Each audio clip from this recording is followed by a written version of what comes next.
Forest visualization starts with a simple question. What will it look like? I'm sure that any of you working in consulting forestry have heard that question a lot. A landowner might want to know what a thinning is going to look like after harvest, or maybe what a clear cut is going to look like in 10 years. Onlookers might wonder, what will this landscape look like in 100 years? And students might wonder, what did this landscape look like 100 years in the past? These are the kind of questions that initiated the first work on forest visualization starting in the mid-90s and early 2000s. This was a time when tensions over West Coast forest management were at an all-time high. Issues in forestry, wildlife, and wildfire were making headlines across the country, and perceptions of forestry were rapidly evolving. To keep up with the changing environment, land managers from all organizations were looking to emergent computer technologies for solutions. Among these solutions was forest visualization. Beginning in the mid-90s, our company and others began producing landscape visualizations to better communicate long-term plans with the public. The goal is to help them see what this landscape would look like in the future and help them understand the long-term nature of forestry. With similar goals, we also produced an interactive application called Visualforester in the classroom. Other prominent work in this sector was performed by Bob McGoffey of the Forest Service, who in 1996 produced the well-known tool SVS, the Stand Visualization System. From 1996 to about 2005, the Forest Service continued to make progress on this technology with 2 more iterations of similar software. Unfortunately, when the recession came in the mid-2000s, all work on forest visualization completely stopped, and there have been few efforts to revisit this concept in more than 15 years. Obviously, this lack of progress is entirely at odds with incredible advancements in computing technology and the continued need to communicate complex forestry topics. Therefore, the owner of Alpine, Rand McCabe, decided that we must take it upon ourselves to bring this concept into the modern era of forestry. What you are seeing now are the results of 3 years progressing forest visualization from simple geometric shapes on flat ground to an immersive 3D landscape. In this environment, you could give someone a walking tour through this group selection prescription, you could fly around the canopy and discuss forest structure and wildlife habitat, or you could develop an engaging educational module for students, landowners, and members of the public. To make this possible, we have developed numerous techniques to build a data-driven forest landscape, keeping at its core the fundamentals of forest inventory and common sense. We start quite literally from the ground up by building a detailed model of the terrain. We then can place trees and vegetation using methods that can imitate a homogeneous planted stand or a highly complex natural stand. Then we can continue to enhance the scene with understory vegetation, woody debris, or special objects like animals or buildings. Some of our experiments have also allowed us to perform visual simulations describing harvesting, growth, and wildfire. To make use of these visualizations, we could export some nice media like this video that you're watching now, or ideally, we could let a person interact with this 3D environment themselves. We plan to continue developing and expanding this project for a long time, ultimately to create a range of tools which use visualization to improve communication and data comprehension throughout the field of natural resources. We are going to be releasing the first tool from this project sometime next month as an application called Visualforester Stand Designer. This will be a simple but powerful tool that you can use to visualize data or sketch up a forest from scratch.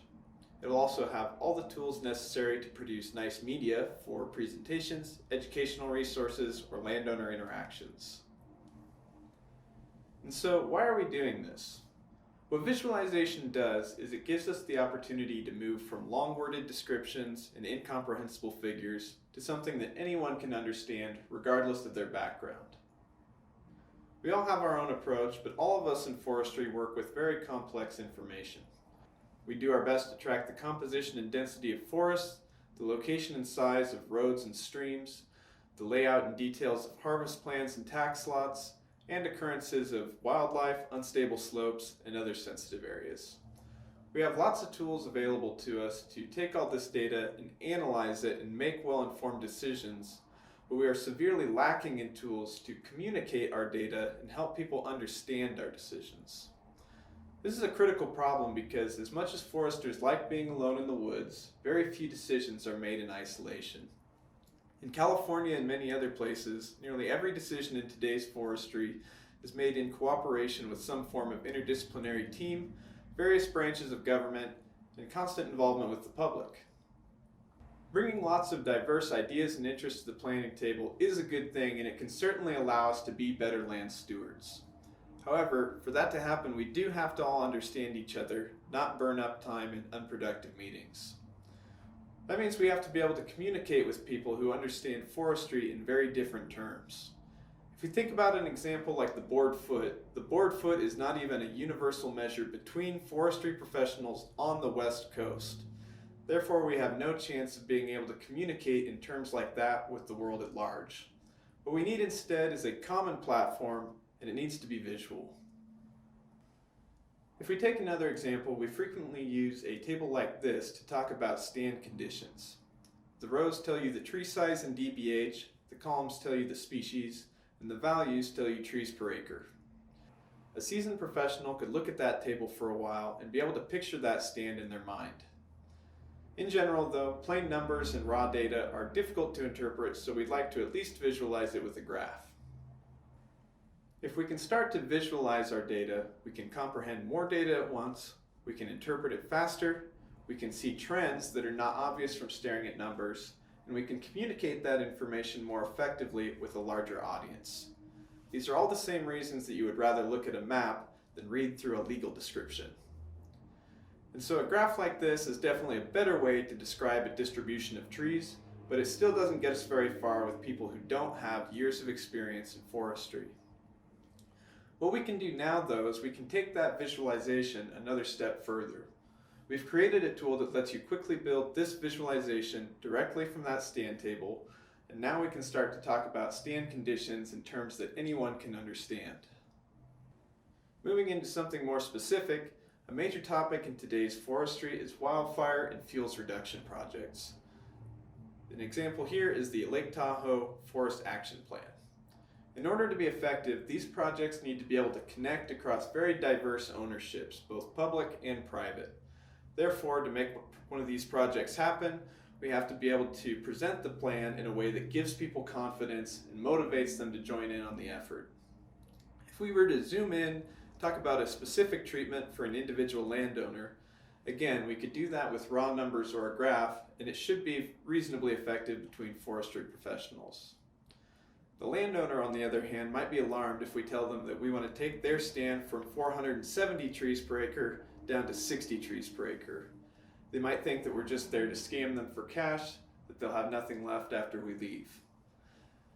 Instead, what I'm going to show you is how we could visualize that information as trees on the ground using our new application, Visualforester Stand Designer. First, what I've done is I've used some existing tools to put together some cruise data, propose a harvest prescription, and do some growth modeling. The tool we use for this is another one that Alpine created. We call it the Graphical Planning Interface. Using this tool or other forest planning tools such as FVS produced by the Forest Service, I can export some stand tables which represent conditions before and after harvest as well as after growth. The only thing I need to do to a table like this to get it ready for our application is make sure I'm using the right species codes and then save it as a CSV file. I can then come into Stand Designer and I can start creating a scene to display that data. First, I'm going to select the terrain that I want. We've got quite a few different options available to talk about different scenarios and give you different visuals. And then the first file that I'm going to import is going to be my post-harvest conditions. You can see a graph and some numbers come in summarizing the data from that table. I have some creative freedom here over the layout of these trees, but I'm going to say that ideally they're going to be pretty evenly spaced after our harvest. So with a couple of mouse clicks, I can see my trees popping up in this top-down view. Next, I'm going to import another table, which is going to be my trees that I've marked for harvest. These trees I'm going to place down with a distribution that's going to be a little bit more clumpy and random.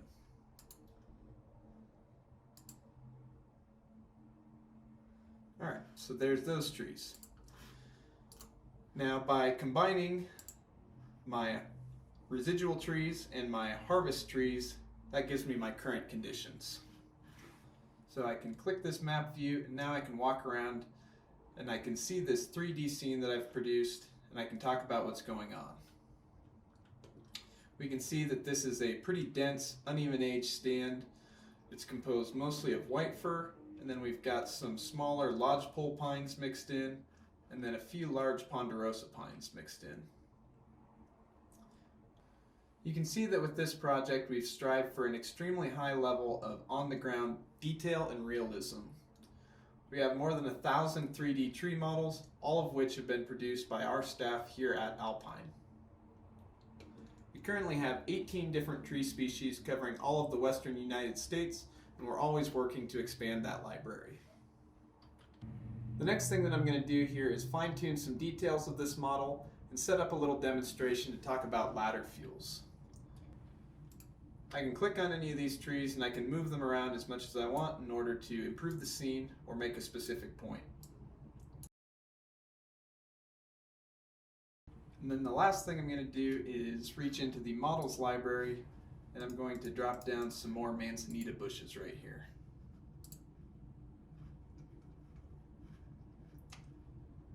There they are. Okay, so with this setup I can make it pretty clear to a landowner that the concept of ladder fuels is that if we were to have a fire start somewhere near the road down here, it could start by burning through some of this grass, and then it could ignite this bush. The bush could ignite some of these smaller trees, and then from there you can see that there's a pretty clear pathway from the smaller trees through the canopy of the mid-sized trees and into the canopy of the large trees. With a stand with this kind of density, if a fire were to get into the canopy of these large trees, it would become uncontrollable very quickly. This is obviously an exaggerated example, but if we were to walk around this forest, I'm sure that we could find another situation that looks a little bit more natural. What I'm going to propose is that we do an understory thinning to reduce as many of those ladder fuels as possible.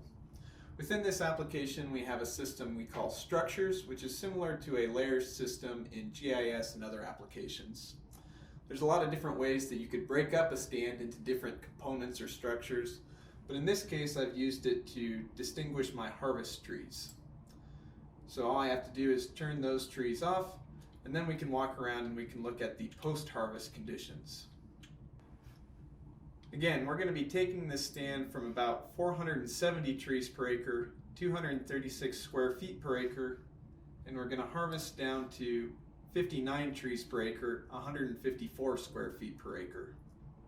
To a landowner that might mean nothing, but now it means something, and we can show them that while we're removing a large number of trees, there's still going to be enough canopy to make up a forest.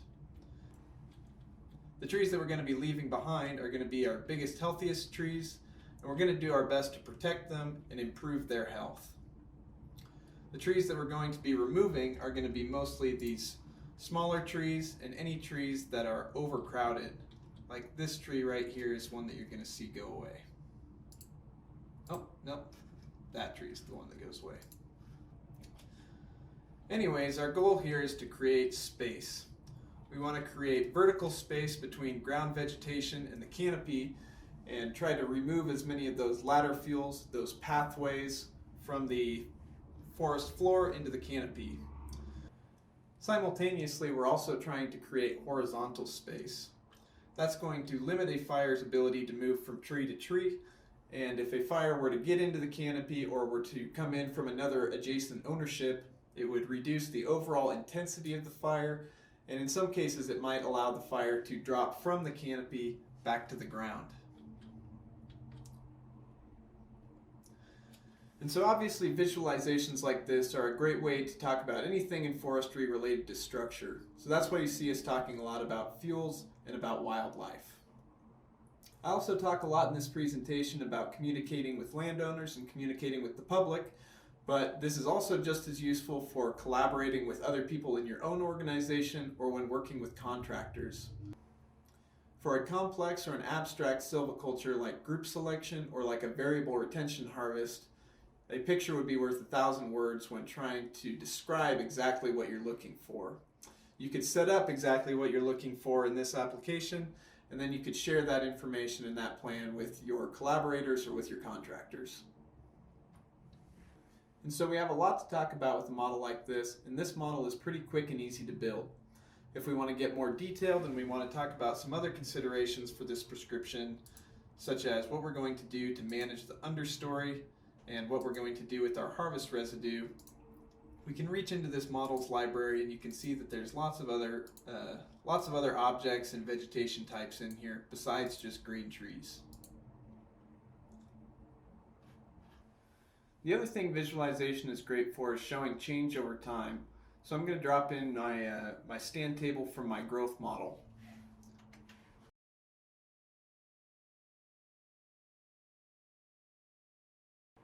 So here's my big trees, but you can see that I've intentionally left out my ingrowth. Most growth models require you to make your own judgment about ingrowth anyways, so I'm just going to do it in here using a visual approach. What I'm going to do is open up this other tool that's going to allow me to place down my own trees however I want. I'm going to stick with a species composition that's still mostly white fir, with some ponderosa pines and some lodgepole.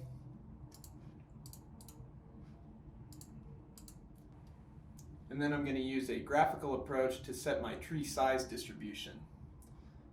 I'm not going to use anything bigger than 6 inches. And I'm going to have mostly small trees in this distribution.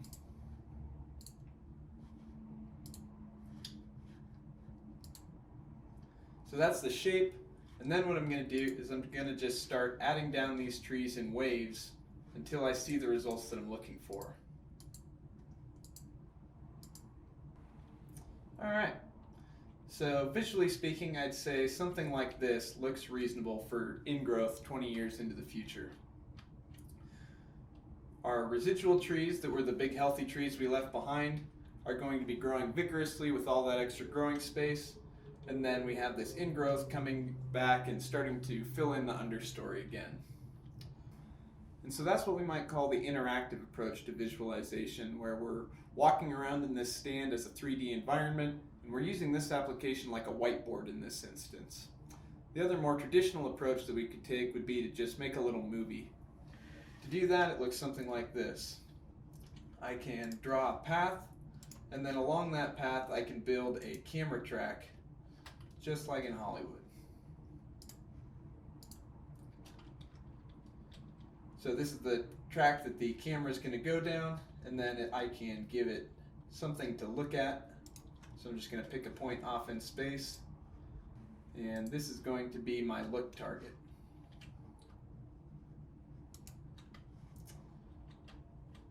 Now I can see that this tree is going to be in the way, so I'm just going to move this tree out of the way. Can't do that in real life. That tree's in the way too.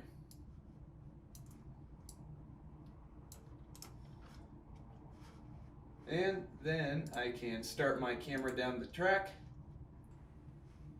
and I can record a perfectly smooth video. Even if my computer is a little bit slow and it's lagging behind, the software is going to correct for that, and it's going to output a video at a perfectly smooth 30 frames per second every time.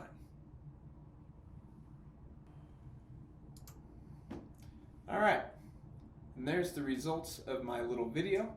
Nice thing about this is it's very portable. I can easily put this in a PowerPoint presentation, or I can zip it up and I can send it on to one of my contacts. And so there you have a few options to develop a very thorough description of your project and deliver it from a couple thousand miles away.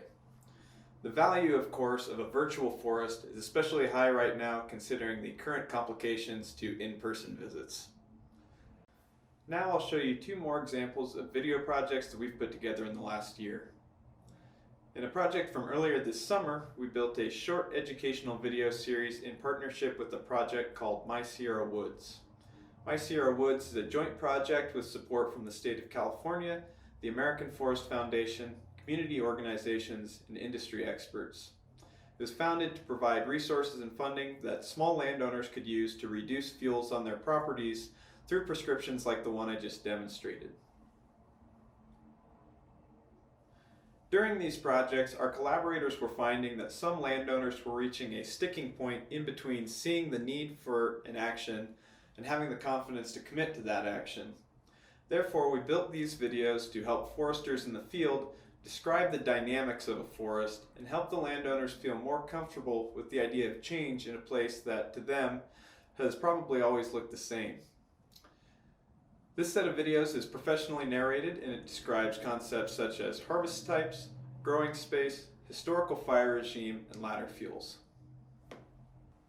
Another video project that we explored in the last year was to describe the premise for a landscape scale experiment proposed by Oregon State University.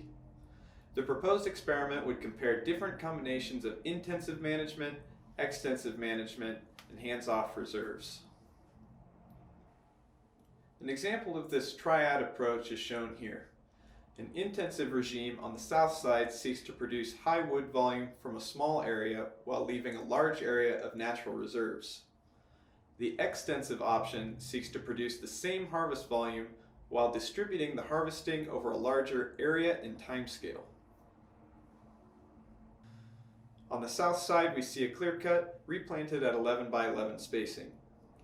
On the north side, we leave behind 20% of the volume and then replant on a 15 by 15 spacing. The south side will receive 2 thinning prescriptions in the rotation, while the north side will receive just 1. The intensive rotation starts over at age 60. Meanwhile, the extensive rotation will extend all the way to age 90, then it will repeat itself. And this is just a short clip from a longer video that gets into more detail about these regimes. If you think about what we're doing in that 45-second video, it's incredibly powerful. We're combining our inventory, growth modeling, and landscape planning tools. We're compressing nearly 100 years of information about the prescriptions in layout, growth and yield, and then changes to the species and stand structure over time. And then we're putting that information together in a way that tells a story. That story is accurate to the best of our knowledge, it's easy to follow regardless of your background, and it's still full of details if you slow it down and you know what you're looking for. And so a video like this is a great way to describe a research project, but it's even better as a means of communicating with the public. What a video like this does is it helps people to understand that forests are not a static environment. What we know is that they're incredibly dynamic, but that the timescale that they work on is one that's difficult for humans to perceive. Visualizations like this help people to understand our perspective and the long-term nature of our profession. Helps people to understand that we do have a plan, that the plan is supported by data and research, and that we are trustworthy stewards over the land, not short-sighted exploiters of the land. And so as you can see, the future of forest visualization is very bright. In these last 2 videos, you can see the results of some of our experiments that go beyond the current capabilities of Stand Designer. What we've found through our experiments is that nearly anything is possible with today's technology. It's certainly possible to build visualizations at the landscape scale, as well as to utilize LiDAR data for both the shape of the terrain and information about the trees. Other spatial data for roads and streams, inventory databases, and even satellite imagery could all be incorporated and brought together in this platform. Additionally, there's endless possibilities for simulations and planning tools, as well as opportunities to intersect with other disciplines like wildlife and hydrology. With enough interest from the forestry community, these are all concepts that we could build out and bring to the public with future applications. As discussed, Stand Designer will be our first release, and it will demonstrate the core functionality of this platform. The application will cost money, but we're trying to keep it as affordable as possible. Right now we expect the list price to be $89 per seat per year, and we're going to be giving a hefty discount to any early adopters or educational institutions.